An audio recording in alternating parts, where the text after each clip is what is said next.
Hello, everyone, and welcome back to another episode of The Reader's Journey. Today we have Dr. Robert Glover, author of No More Mr. Nice Guy. Robert, thank you for coming on the show today.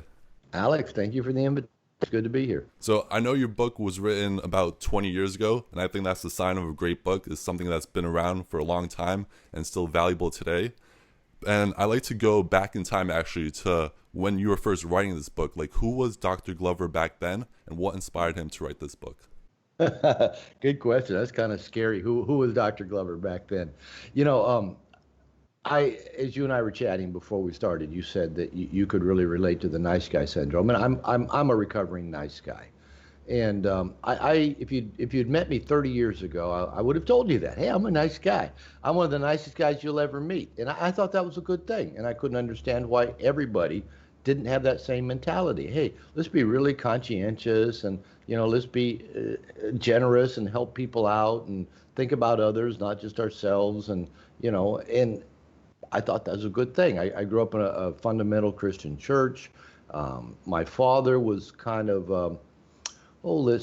a self-absorbed, self-centered, selfish narcissist. And so I didn't want to be like my dad in those ways. And my mother encouraged me not to be like my dad in those ways. And then, when I got to junior high and high school and got interested in girls, I'd hear all the girls talk about, oh, those jerks, those guys that just want one thing, blah, blah, blah. And I thought, well, I don't want to be like that guy. I don't want to be that jerk that the women, talk about. And then maybe capped it off, there was feminism of the 60s and 70s that, said that a woman needs a man like a fish needs a bicycle. And just everything was anti-male, kind of like it is nowadays. And I thought, well, I don't want to be that guy. So, that's how I was living my life. And probably I was in my early 30s, in my second marriage, and I couldn't figure out why me being a nice guy didn't make my wife treat me better, and why she didn't appreciate me, and why she didn't want to have sex with me. And then about 3 years into our marriage, she said, you need to go to therapy. I can't stand your passive aggressiveness anymore. I thought, what? I'm the problem? You're the problem. You're the one that's, up and down and moody and angry all the time and never happy and never wants to have sex. And I thought, well, okay, I didn't want to lose her. So I went to therapy to try to figure out why being a nice guy didn't make my wife treat me better.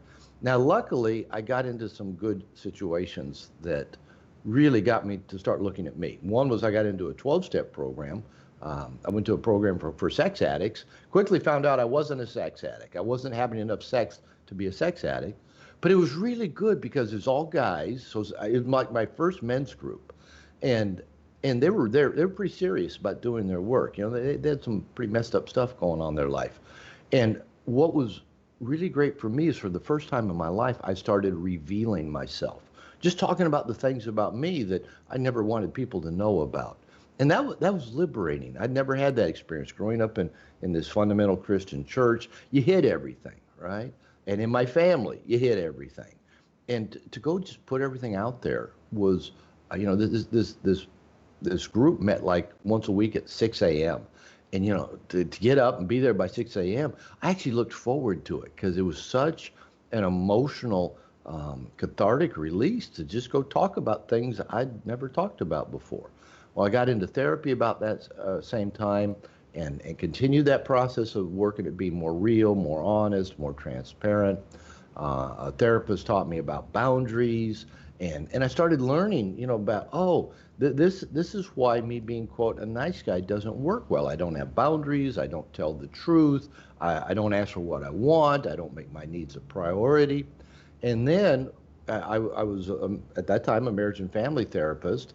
And I started noticing a lot of the men coming to work with me, sometimes on their own, but often with their girlfriend or wife, were saying the same things I would. Hey, I'm a nice guy. I'm one of the nicest guys you'll ever meet. I treat her better than her ex. I'm raising her kids. I do everything for her. I try to make her happy. It's never enough. It's never good enough. She's never happy. She never wants to have sex anymore. And I thought, these guys, I'm not the only one who thinks this way. So I started my very first No More Mr. Nice Guy men's group, probably now about 25 years ago, maybe a little longer than that. And, invited about half a dozen guys to meet with me every other week. So we started that. And I just started writing, I guess maybe we'd call them a blog article now. I just thought they were little lessons, little chapters about what I was learning about what I called nice guy syndrome, where it came from, how it affected us, how it affected relationships, how to do things more effectively. And I just, every other week when we'd meet, I'd just spend the Wednesdays writing and give the guys these chapters. And I didn't set out to write a book. I was just writing, and giving them material. And people kept saying, Robert, you need to write a book. You need to go on Oprah. This could be a bestseller. There's lots of people that need this. So over a period of about 7 years, I kept writing, and then it took about 3 years to get it published, and came out in print in early 2003. So yeah, so it's been out about 17 years, and as you said, I finished writing it probably about 20 years ago. And yes, it continues to sell well. My royalty checks get bigger every year. So more and more men are finding it, and women as well.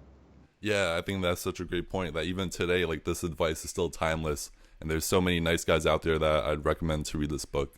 And you mentioned some of the common traits of a nice guy, like they seek approval, they avoid conflicts. Can you share a little bit more about that? Like, how do you define someone a nice guy? Yeah, well, let me give just a couple of different ways of looking at a nice guy. Uh, One that I stress a lot in the book is that nice guy syndrome is a shame-based disorder. And shame is a very deep inner sense of not okayness. It's not guilt. It's not like you do something wrong, but you feel like there's something wrong with you. You're not good enough. You're not lovable.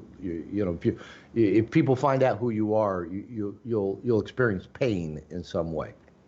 And so shame drives the nice guy. He tends to believe he's not good enough. Now, in working on myself and other nice guys, thousands of them since I finished writing the book, I also have come to realize that nice guy syndrome is equally an anxiety-based disorder.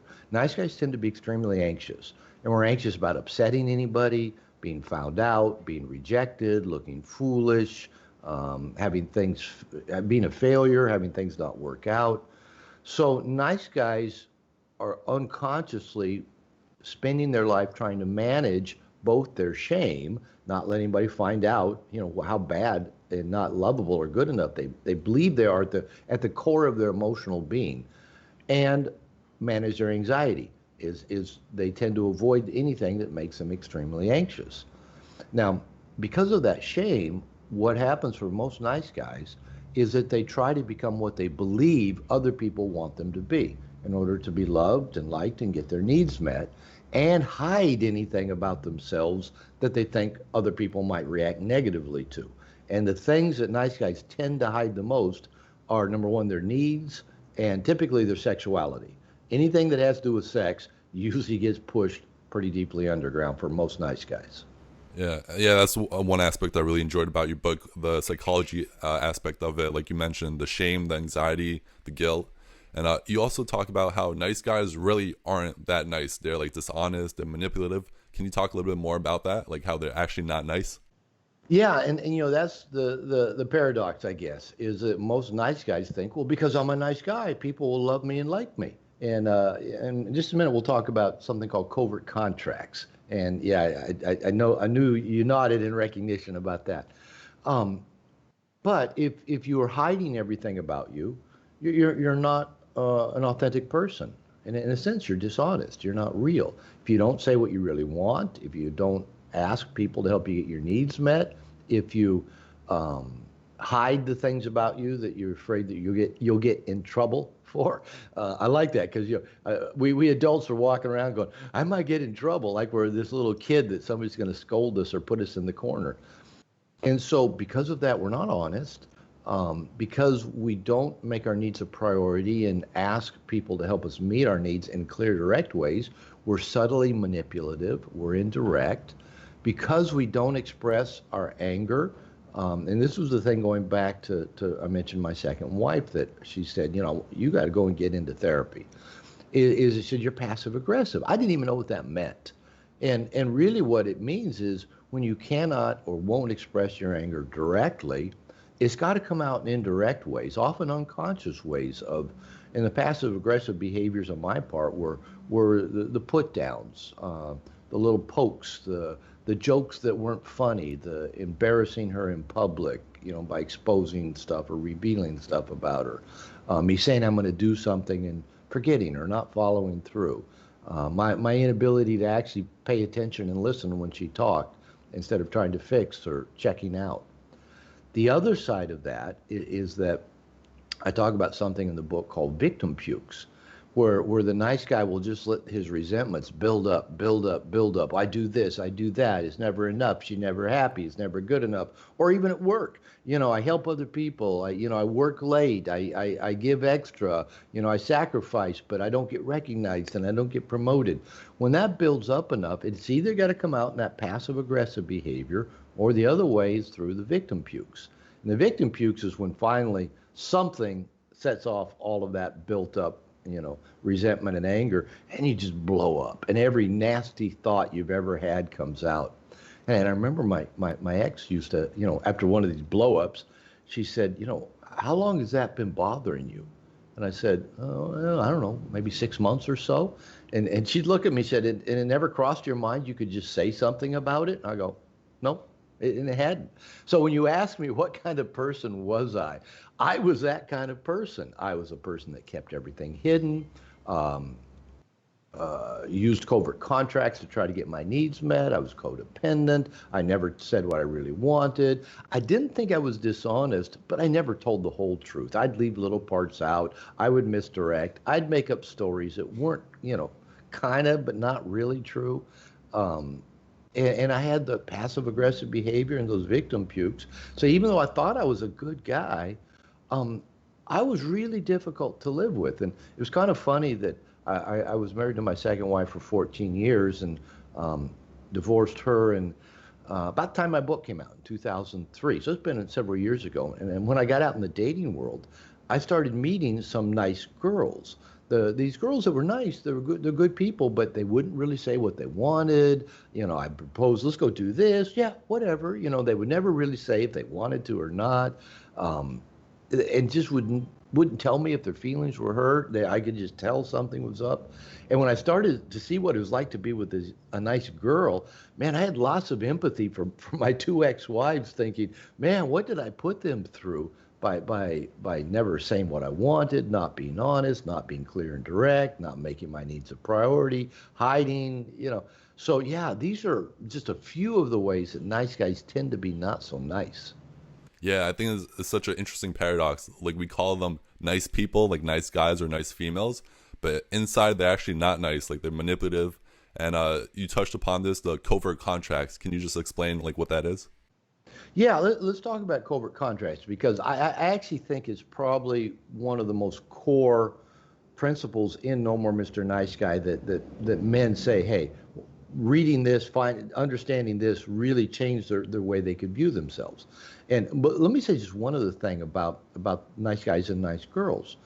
In my experience, most nice guys and nice girls, even though the manifestation of their nice guy syndrome makes them not nice, in my experience, most of them really are good people, right? They're trying to be good people. They want to be good people. The problem is trying to be good doesn't make us good, right?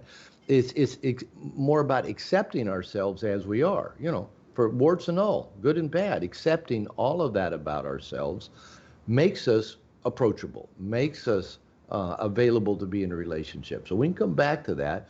But so, yeah, underneath all that nice guy stuff is just a perfectly imperfect person that if we can just accept that, and that usually takes some work to accept our imperfection, then we can actually be close to people without trying to, hide stuff or be good or get them to like us, which that leads us back well into covert contracts. So I'm going to even spell this out more clearly than I did in the book. The nice guys, nice girls operate by three fundamental covert contracts, and they're all if-then proposals. So if I do this, then this will happen. And the first one is if I'm a nice guy, if I'm a good person, I'll be liked and loved. And for men, that usually translates to, and the woman I want to have sex with will want to have sex with me. So if I'm a good guy, and you know, you may have heard the term virtue signaling, and this applies to nice guys, especially around women. Look at me, I'm different than the other men. I'm a nice guy. You know, I've repressed my sexuality. You know, I'm not hitting on you. I'm listening to you talk about your problems. I'm trying to help you out. You know, I'll help your sister move. I'll pay your car payment. See, I'm a nice guy. You know, and maybe you know, we don't do any of those things that we think those toxic males do. Blah blah blah blah blah. But that trying to be good to get people to like us and love us is that falseness that we've been talking about, right? And not everybody's going to like you or love you, and and just being good doesn't. And ironically, men have a hard, nice guys have a hard time finding this out. Being nice actually does not turn women on. Being nice just makes them think, oh, he's like my girlfriends. I can just talk to him about whatever I want. It never makes them think, oh, I might like to get naked with him. And that's such a paradox to nice guys. We think, well, I'm going to do all these things nice for a woman, and then she'll like me and love me and want to have sex with me. And then when the opposite happens and they end up in the friend zone, that's where they just try harder, being nicer, but that's where that resentment starts building up that I see in so many men nowadays, whether it's men attracted to red pill or pickup or men going their own way or incels, you know, all these kind of different movements out there in the manosphere. Most of them are fueled by men's insecurities and resentments because look, I've tried to do it right, my covert contract. I did it. I was a good guy, and these women don't like me and love me and want to have sex with me. So that's covert contract number one. If I'm a good guy, then I'll be liked and loved. Covert contract number two is if I give to other people without them having to ask, then they should give to me without me having to ask. And so here we are being codependent and caretaking and fixing and giving to people and thinking because I read their mind and gave them what I think they wanted or needed. Maybe they didn't, you know, who knows? But we think, well, I'll give them this, then they'll appreciate me. They'll love me. They'll give back to me. They'll read my mind. And the problems with this covert contract is number one, nobody knows it exists. The other person doesn't know that now that you've given to them, that there's strings attached and you're supposed to give back. And usually we're giving to people that aren't really good at giving. You know, usually they're kind of broken or depressed or having financial problems or, you know, overwhelmed. And I'm going to give to them and now they'll give back. And so we tend to attract people that aren't very good givers. And even more profound, nice guys are terrible receivers. Remember when I talked about nice guys tend to hide things? And one of the things they hide is their needs. And so here we are trying to be needless and wantless and get our needs met as if that was even possible. For a lot of nice guys, if somebody wants to do something for us, even just give us a compliment, we feel anxious. We feel like, oh no, the spotlight's on me, or I'm in trouble, or somebody's going to get mad at me. So as odd as that sounds, nice guys often have a shame attack around having needs and people wanting to give to them. So we just keep using these covert contracts and tend to not get our needs met very well. Third covert contract is that if I do everything right, then I will have a smooth, problem-free life. Well, there's a lot of problems with that covert contract. Excuse me. Number one, what is the guidebook for doing everything right? I mean, there's been a few of them written, you know, whether it's the Torah, the New Testament, the Talmud, whatever it is, that, you know, but all of them say nobody ever does it right. That there is no one that gets it perfect. So there is no, you know, there is no objective standard of doing everything right. But the other thing is that life is not smooth and problem free. So here's nice guys out there keeping score. I do everything right. I do everything right. Oh, you didn't. You didn't do your thing right. You didn't do your thing right. And now you're making my life uncomfortable. I didn't get my pay raise. I didn't get my promotion. You don't want to have sex with me. You know, life should work perfectly if I do everything right. And of course, that's a very childlike way of viewing the world because we don't live in this smooth, perfect world. And that one aspect of being an adult is learning to get comfortable with discomfort, of learning to handle stress and change and the unpredictable. That's how we grow. So because of that, nice guys tend to not be real mature because we're still living with this magical childlike view. Oh, if I'm good, everybody will like me and love me. If I give to everybody else, they'll give to me. And if I do everything right, I'll have this perfect, smooth life. And none of that reflects reality. And that's why nice guys tend to be so frustrated, tend to not live up to their potential, tend to not find the love they want, tend to not have the sex that they want, and tend to not. Yeah, I think that's like when I read that part, it really blew my mind. The whole covert contract, and I have a funny story. Like back in middle school, I liked this girl, and I found out she liked gummy bears. So one day I bought her gummy bears. Then for her birthday, I found out like she liked Starbucks, so I bought her like a Starbucks gift card.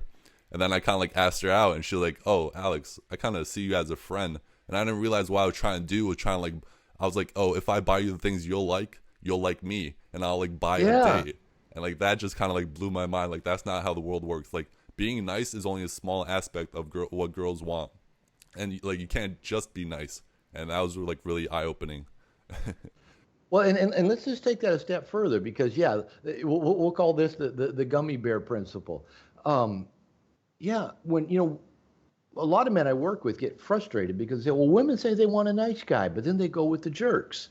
And for nice guys, we think, well, we neither one, we don't understand what's going on, and two, we just think, well, the women are lying. They don't really want a nice guy; they want a jerk. Now, of course, most women, unless they've got, abuse issues or really low self-esteem, do want to be treated well. I mean, if being treated badly feels normal to a person, they will seek that out and co-create it. And nice guys do that as well. So I believe in general, most women do want to be treated well by a man. But being treated well, i.e., having respect, being honest, providing loving leadership, things like that, are not the same as the covert contracts. Like, I'll give you gummy bears and then you'll like me. Like I said, I'll pay your rent and then you'll like me. I'll listen to you talk about your problems and then you like me. And for women, that that's us just being manipulative using covert contracts. That and it turns us into what I call a girlfriend with a penis. It's kind of like, oh yeah, you'll buy me gummy bears, you'll listen to me talk about my problems, you'll help me do stuff, blah blah blah. Now, why are they attracted to the jerks?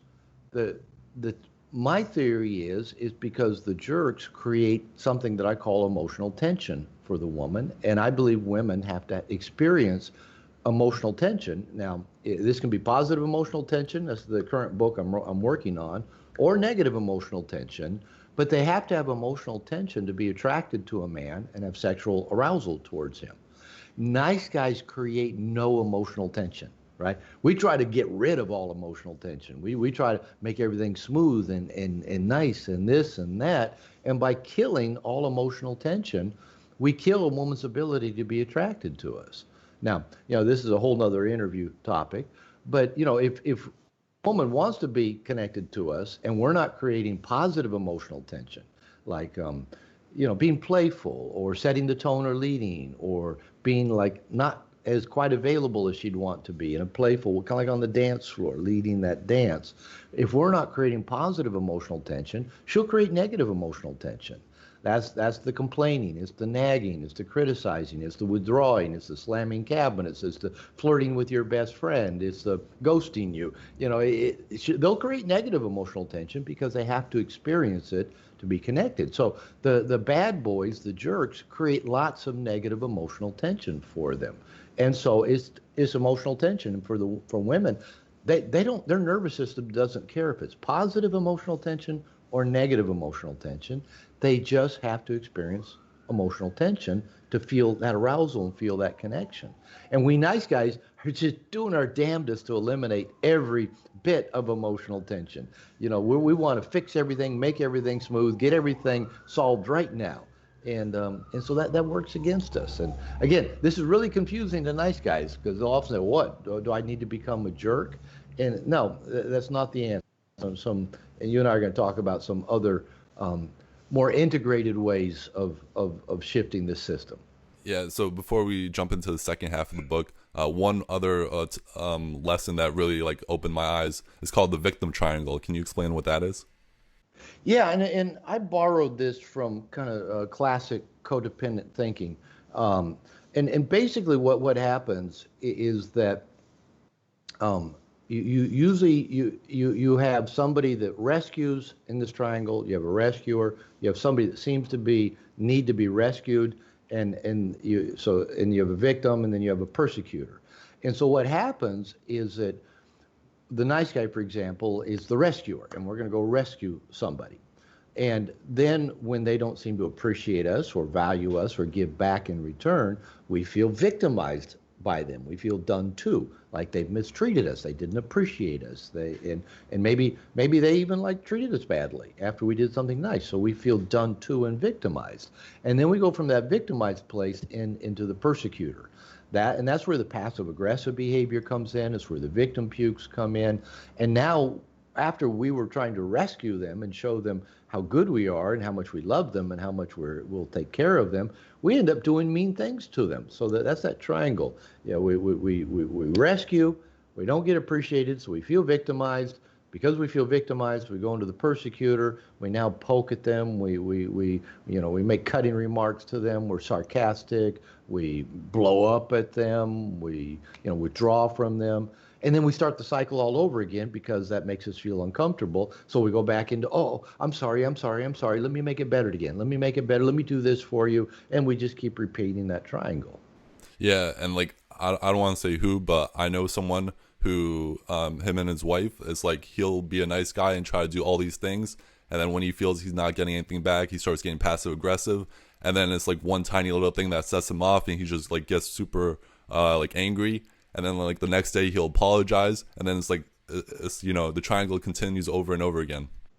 It does, and all of that comes out of a person's desire to be good and get loved and get their needs met. But this whole nice guy paradigm just does not work.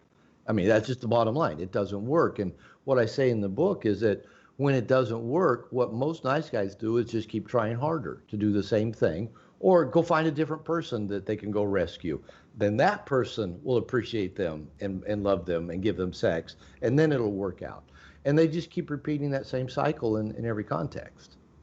Yeah, and I love how you talk about in your book, instead of like trying to help other people or change other people, like really what you have to do is like change yourself, and that's what one of the things you advise men to do is to start taking care of yourself and seek out your own approval instead of the approval of other people. So can you talk a little bit about how self-help could help nice guys like recover?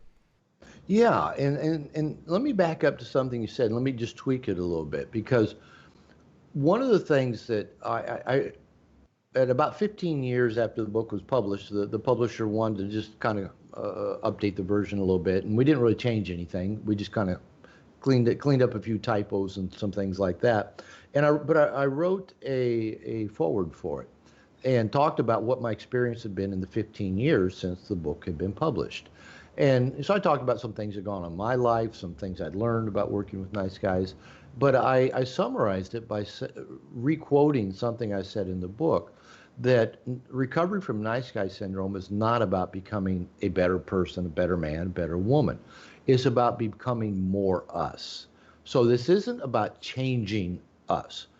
It's really more about becoming conscious of all the things we've been doing, usually since childhood, since infancy, to do those two things I mentioned earlier, to try to become what we think other people want us to be loved and liked and get our needs met, and hiding anything about ourselves that might cause anybody to react negatively to us. So we're not going to try to become better men, good men. We're not going to try to change anything. We're going to work at becoming more us. That may sound a little bit odd, but to develop acceptance of who I am. I'm a perfectly imperfect person. I'm a flawed individual. I have a dark side about me. I have, and all of that is part of me. It's not bad. And the more I can embrace and accept every part of me, the more I can like me, the more attractive I will be, which is the more naturally, magnetically, I will attract things in my life that I want, and the closer people can actually get to me, and the better I can actually receive and let my needs get met. So there's no one right way of going about doing this, but I'll share a couple of things that were part of my journey and seemed to be really helpful for a lot of men. And I've already mentioned some of them. When I first started what I now call my recovery from nice guy syndrome, I went out and found some safe people. I didn't call it that, but that's what I did. That 12-step group was a safe place. I could go talk about things I'd never talked about, and instead of people going, "Oh, Robert, you're a terrible person. Oh, I can't believe you thought that. I can't believe you did that. I can't believe you broke that lamp and you hid it from your parents." That kind of stuff. Instead, they just go, "Thank you, Robert. Thank you for sharing." And that was it. And in therapy, I remember I'd be talking about stuff that, I had shame about. And instead of my therapist having this big, negative reaction, the therapist would say, "Well, let's explore that. Well, let's see what that's about. Let's take a look at that story for you." I'm going, "Oh, they're not reacting like I'm a terrible person." So I found safe people to begin to release that shame, that toxic shame that I'm not good enough, I'm unlovable. Now, let me add this because of people listening. Um, what I found as I started working with nice guys is that I think there's two types of nice guys. We have the same core operating system, but there's what I call the I'm so bad nice guy and the I'm so good nice guy. I'm in the I'm so good nice guy category, and I thought at first maybe all nice guys were.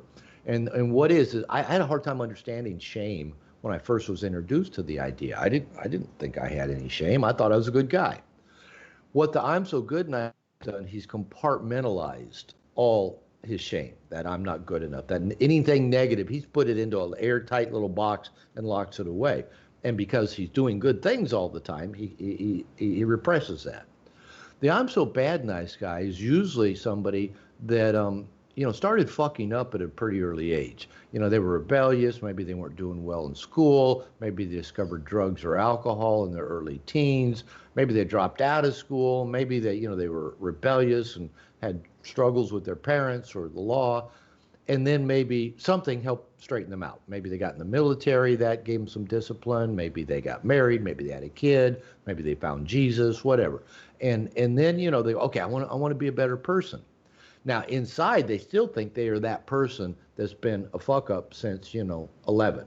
And that's how they see themselves, and they assume other people will see them as that 11-year-old fuck up. So they're trying really hard to be good, but they know that if they let anybody get close, right beneath the surface is all that negative stuff. So a big part of nice guy recovery, whether you're the I'm so good nice guy, the I'm so bad, is finding the safe people, a therapist, a coach, a men's group, a 12-step group, a minister, and to begin to reveal the things about you that you've never wanted anybody to know about you. Now, that can be pretty scary and pretty anxiety inducing. But in my experience, like I said, man, when I started doing that, yeah, I got to be at this meeting at 6 a.m. I can't wait. I get to go talk about this stuff. I found it amazingly liberating. So finding safe ways to begin to release that shame. And, I've been doing this work for 25 years on my own personal work. And I'm still bumping into bits of shame. They often talk about like peeling an onion, that it comes in layers. And you might think, all right, I went to therapy for 3 months and I took care of all my shame. And it usually takes a little longer than that. And often you don't know what's in there because it's usually stored up at a pretty unconscious level in a very primitive part of our brain, in an emotional part of our brain. And it may take years of unraveling all these ways that we feel not okay and not good enough, that we inaccurately emotionally internalized as very young children. So that releasing that shame is really big. A couple of other things I'll just throw out that I found helpful and seem to be helpful for at least the men that I work with. Since I wrote the book, I primarily work with men now. One is to connect with men. A lot of nice guys try to go it alone. And if they do have connections, it's often with women. And those connections with women are usually them trying to do nice things for them, to be liked or loved by them. And a lot of nice guys say, I just feel more comfortable with women. We're just more comfortable kind of with that feminine emotional side of talking and blah, blah, blah.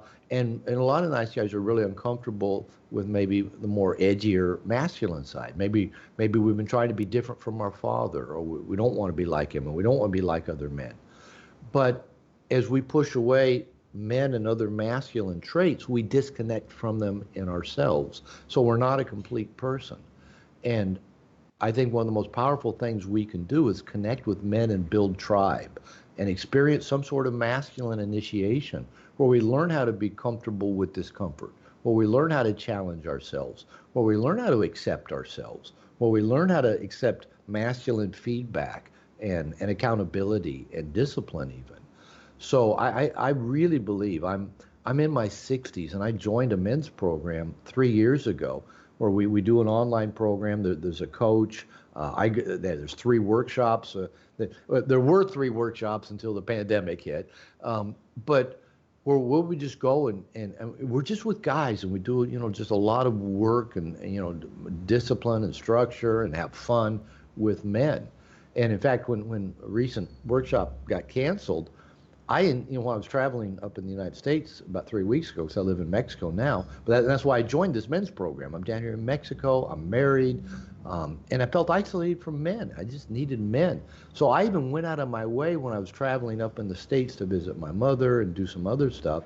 I took a side trip to Santa Barbara, California to go visit one of the guys in my men's program. I just need that connection with men.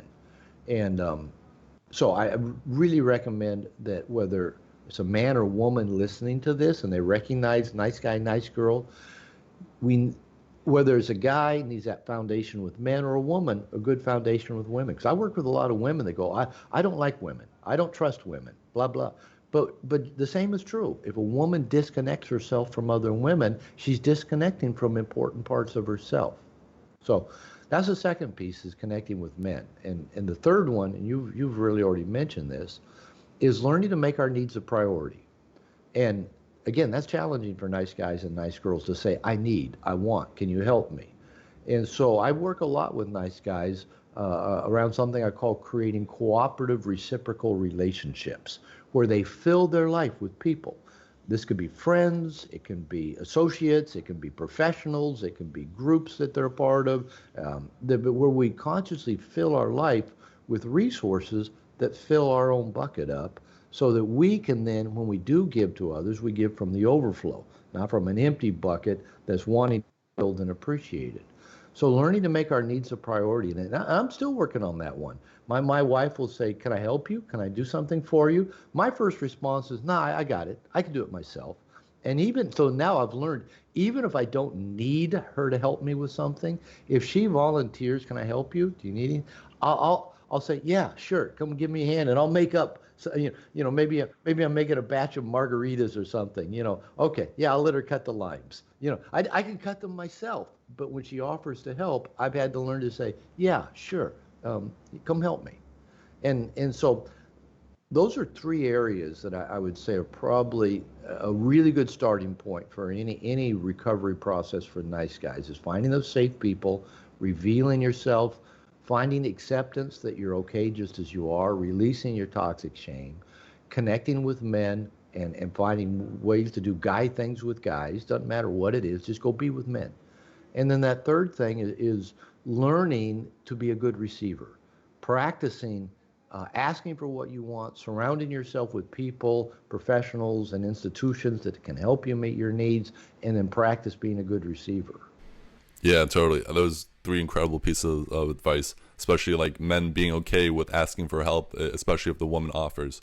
There's also another thing that you touch upon is the importance of setting boundaries. And this is like something I've learned a lot to, start doing in my relationship as well. So can you explain why it's so important to set boundaries? Oh, yeah, I'm smiling. Yeah, it's a good topic, and again, we could do a whole interview. In fact, I could probably write a whole book, which I probably should, about boundaries.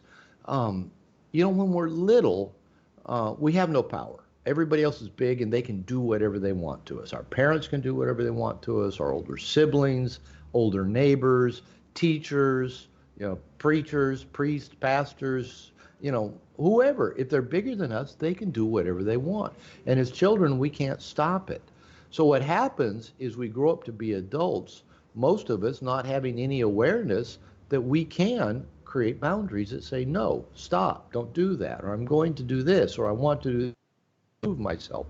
That's not in our repertoire of life skills, because Who teaches little children to set boundaries? I didn't learn any. I just learned, just hide or, try to manage your situation. So I didn't learn about boundaries until I was in my early 30s on my second marriage, and I already had a PhD in marriage and family therapy, and nobody had ever talked about boundaries in all my education. And when I mentioned, when I started into therapy, about 3 years into my second marriage, I luckily found some good therapists, and one of them I went to work with, our very first session, she taught me about boundaries. I don't know if she did that for everybody in their first session or she could just tell I had none. And she just put a little line on the ground and said, here, stand on that side of the line. I'm going to stand on the other. And she said, I'm going to walk towards you. I'm going to come across your line. I'm going to put my hands on your shoulder. I'm going to start to push you backwards. And she said, when you begin to feel uncomfortable, stop me. And so I started out, about 2 feet behind my line. That's good, nice guy. I don't even know what a boundary is, and I don't want to be too close to my boundaries because I might upset somebody and they might, be mad at me So I'm back about 2 feet from the line, and she comes, walks across the line, puts her hands on my shoulder and starts pushing backwards. And I start kind of backpedaling a little bit. And I said, okay, stop. And she kept pushing. And I said, stop. And I'm about to the wall behind me. And finally, I kind of planted my feet a little bit and even lifted my hands up and just stopped her, right? She said, good. And I said, look where you are. My back was like, she'd pushed me back about 5, 6 feet. And my back was almost to the wall. And they said, let's talk about boundaries. And that was such a graphic learning lesson for me because like most people, but especially most nice guys, I had no concept of boundaries. I didn't know I could put a line on the ground and say, that's my line, that's me, that's my personal space. And I didn't know I could decide who came into that space and how long they could stay and what they could do while they're in there. And I didn't know I could ask them to leave now, or I could remove myself, or I could say stop. And this is so essential because here's the irony. Boundaries allow people to get close to us because if we do not have personal boundaries, if we can't say who can come in and what they can do and how long they can stay, if we don't have that kind of personal boundaries, we have to either avoid people in general, right? Just be a distancer or an avoider, and there's a lot of adults like that, or we have to put up walls where we just don't let anybody get close to us. And then, but we're social animals. We need the connection and closeness. So the boundaries allow people to get close to us. And an example I give is, if you get out and, drive onto a freeway, the freeway has lots of boundary markers. You'll see there's an on-ramp. So you say, okay, that's for, and it'll say enter only, do not, and people can't exit. It's an entrance. You'll see yield signs. You'll see speed limit signs. You'll see little markers between the lanes.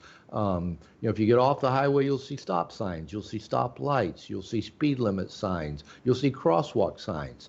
All of those are boundary markers. They allow a lot of vehicles to go at high rates of speeds in close proximity and not keep crashing into each other and not have constant gridlock. That's what boundaries do for us. They allow us to coexist with lots of people in close proximity and not keep crashing into each other, not just physically, but in emotional ways as well. So a big part of growing up is learning how to set boundaries. And it can be challenging to start because most of us don't even know where to start. Where can I make my boundaries? Can I say no? Can I say stop? Can I say I want? Can I say if you do that again, I will leave, or I'm going to get off the phone now. Call me back when you're in a better mood. Or I'm going to take a walk. We'll talk later. We don't. It's challenging to start doing that, and our fear is that people will react negatively to our boundaries, and sometimes they do. Many of us have been raised by what I call professional boundary invaders. I started setting boundaries, especially with my mother. Again, when I was in my early 30s, doing my own personal work, because she just kept violating boundaries all the time. She's very codependent, and the boundary was every time we talked, she wanted to complain about my father. Well, she'd been doing that since I was a little kid, and finally I said, "Mom, stop. He's my dad. You and I can talk about anything. If you got complaints about dad, either take it to dad or take it to your therapist." And she just kept pushing that boundary. She'd get mad at me. She'd cry. Every time we talked, she would just start complaining about my father. And it's like she amped up And I just kept saying, Mom. And she said, well, you're trying to control me. And I said, no, I'm not. We can talk about anything. Just, I'm not going to talk about Dad. And then she started getting passive aggressive with me. And finally, I had to stop seeing my mother and my father. I didn't see them for 15 years, right? Because they just, especially my mother, just kept violating every boundary that I would set. And after close to 15 years, I reached out to my dad and sent him a note of appreciation. And he and I, kind of redeveloped a connection and saw each other maybe once or twice a year because that's about all he was capable of. And then when he died of a stroke about 11 years ago, my mother and I had about 2 weeks together where we just hashed out everything that had gone on. And about 11 years ago, and I think we have a very close boundaried relationship now. I think we both had to grow some and get some understanding, but the boundaries are what allow us to be close. Like I said, I just spent 2 weeks with my mother. She had a stroke a year and a half ago, lives alone.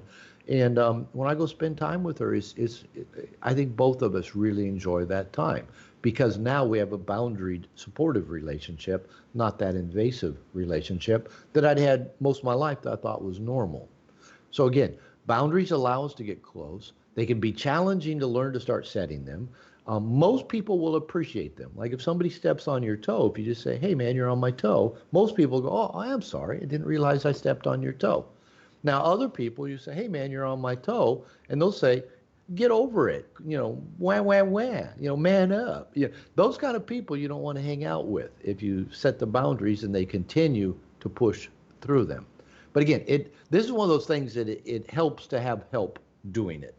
Because when people start out setting boundaries, they either have no clue how to do it and they're either so passive about it, nobody even knows the boundary's been set, or they go to the extreme and become what I call kamikaze boundary setters, where we're using a chainsaw when a fly swatter would do. But that's okay. Sometimes we got to go far the other extreme to realize, oh, okay, I didn't need quite that much. I could have just said, hey, you're on my toe. I didn't need to punch the person in the nose for stepping on my toe. Sometimes it's just that learning process. But boundaries are essential, and they're liberating. They allow us to have a good life and have good people come close to us.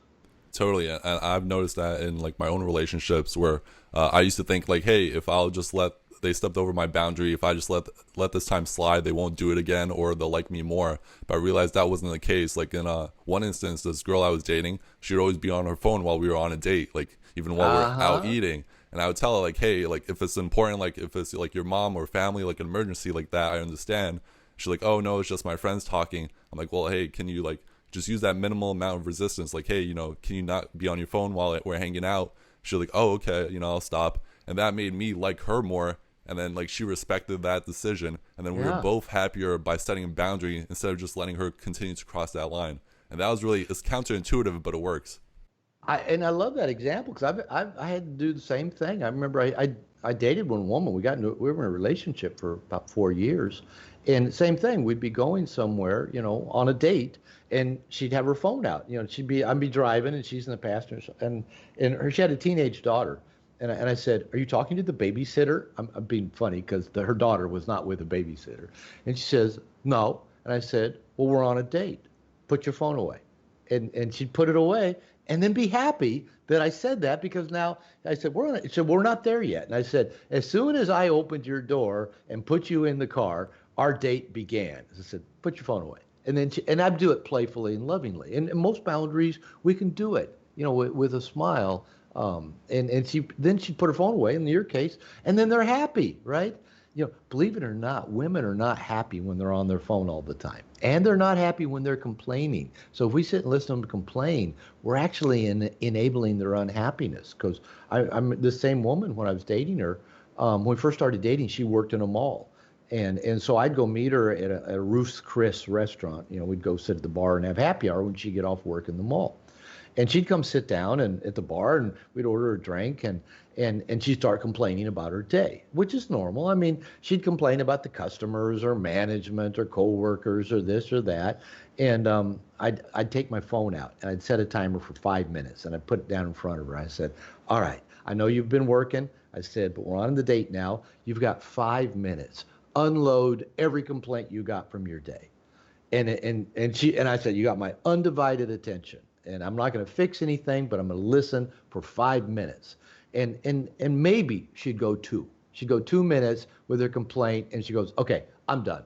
And she thanked me for doing that. She said, thank you for just, because I don't want to sit here and complain all night. I want to have a good time. So those are boundaries, right? And the way I put it is the best boundaries invite the other person into a higher consciousness, right? So when you say, hey, we're on a date, put your phone in your purse. If the babysitter calls, you can take it out. Or, say, hey, we're on a date. I know you've been working all day. I know you talked to your mom today and you're all wound. You got 5 minutes, undivided attention. 5 minutes are up, no more complaining. And you do that playfully and lovingly, and I call that lovingly setting the tone and taking the lead.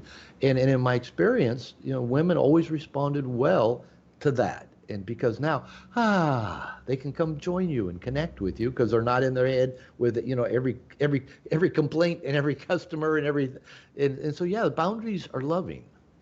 So yeah, they come from a good place. And so a lot of the advice that you mentioned in the book aren't just for relationships. You also mentioned how you could apply some of this towards your career to kind of get more of what you want out of life. Can you share a little bit about that? Yeah, I've got an online university where I teach online courses. Most of them, mostly related to nice guy stuff, application. And the earliest course I developed, Barnes and Noble asked me to develop an online course right when the book was coming out, and so I did that and taught it for them a couple of years, and then they dropped their online university. So I've kept teaching it for the last 17, 18 years. Called Nice Guys Don't Finish Last, They Rot in Middle Management. And the part that I say is nice guys are often, we're good at being good, but we're not great at being great.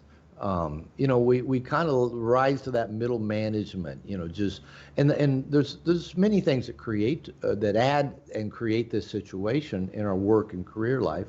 Sometimes it's that perfectionism, it's the fear of making a mistake, it's the fear of having too much attention. Maybe we're codependent at home in our relationship, so we don't really invest in our work. Maybe we're codependent at work and we're helping everybody else solve their problems and not getting our stuff solved.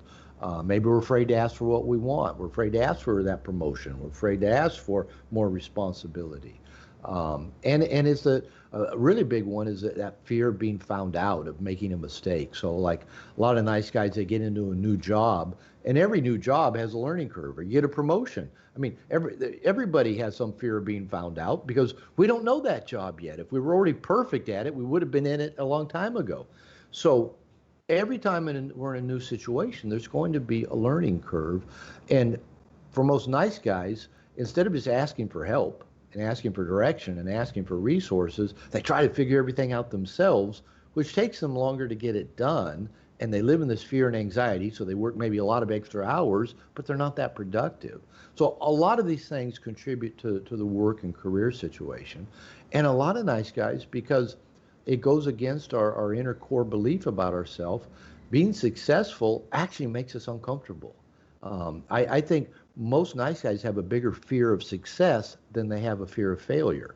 Because being successful means, oh no, there'll be more expectations on me. Oh no, people, maybe I won't be able to do everything that I think I should be able to do. And I had to deal with that just finishing No More Mr. Nice Guy when I had it almost completely done. And it was just sitting there. I wasn't finishing it. I had to go to therapy. Like, how come I'm not finishing this book? And I really just realized, oh, okay, I've got this fear that it won't be good enough, that it won't be that bestseller, that I won't go on Oprah, which I never did, or that people just won't care. And I realized, I started out just writing little lessons to give to the guys in my groups. I thought, I'm just going to go back to that as my agenda, my intention. I just want to finish it so I've got something to give to the guys that walk into my groups. And once I took off that pressure that it's got to be a super success, and my fear was if it was a success, I would lose control over my life. I'd be having to do interviews 24/7. I couldn't do what I wanted anymore. I couldn't goof off if I wanted to. And so I had to go face those fears of success just to finish the book. So a lot of these pieces get wrapped into our work and career situation. And what I found is because they tend to show up the most intensely in relationship. If you're a single guy and you can't even approach a woman or talk to her, or if you're in relationship and you're doing all these covert contracts and nice guy stuff, If we start working on it there, then often the next step is to begin working on it with our work and career issues as well. Because it seems like, bottom line for most men, getting laid is the number one thing. So whether we're single and can't get laid, or we're in a relationship and we're not getting laid as much as we'd want, that's usually where our nice guy syndrome has already manifested and where it's showing up the most. So that's usually where we get the most motivated to go work on the nice guy stuff. Work and career usually comes next. Yeah, and I love how throughout the book you have a ton of break-free activities. So like after each lesson, you share advice and like you provide like actionable steps for for readers. So it's a very practical book. It's a very informative book, and this book had a huge impact on me. So I like to ask, what are two books that had a huge impact on you and changed your life? Yeah, that's a good question. And yeah, when I had my private practice in therapy, I had about 5 books sitting on a little table that I'd recommend to people. Probably the two that really helped a lot in my own personal recovery was a book called The Road Less Traveled by Scott Peck. I haven't read that in about 15 years, but I read it 2 or 3 times a long time ago. So I love that book. I've heard it's the best-selling self-help book of all time. So Road Less Traveled by M. Scott Peck. The other is a book that really, really helped me in some really difficult situations, and it's a book called Feel the Fear and Do It Anyway by Susan Jeffers. And she since has passed away. Well, Scott Peck has as well. And I read that going through my first divorce, and I think it literally saved my life. So I love that book. Now, probably another book that I didn't discover till after I wrote No More Mr. Nice Guy, this had a big impact, is a book called The Way of the Superior Man by David Data. And it's just it's one of those books that is pretty simply written. Chapters are like sometimes just 2 or 3 pages, but the concepts are so deeply profound. I've probably read it 20 times just because there's so much. Each time I read it, I go, wow, that's pretty deep there. So there's 3 books that have had a pretty big impact on both my professional life and my personal recovery. That's awesome. I read The Way of the Superior Man. I'm definitely going to look into the first 2 you mentioned. And so for listeners who have really enjoyed this conversation and want to learn more about you or follow you on social media, can you tell them where's the best place to go? Yeah, just go to my main website, which is drglover.com. That's drglover.com. Or if they Google No More Mr. Nice Guy or Google Robert Glover, I've got like the top 10 spaces on both of those pages. So I'm pretty easy to find. So drglover.com or just Google me. Awesome. Well, Dr. Glover, this has been an amazing conversation. I loved your book. I really enjoyed this conversation. And I just wanted to say thank you for coming on the Reader's Journey today. Alex, thanks for the invitation. I enjoyed it. Awesome. Thank you very much.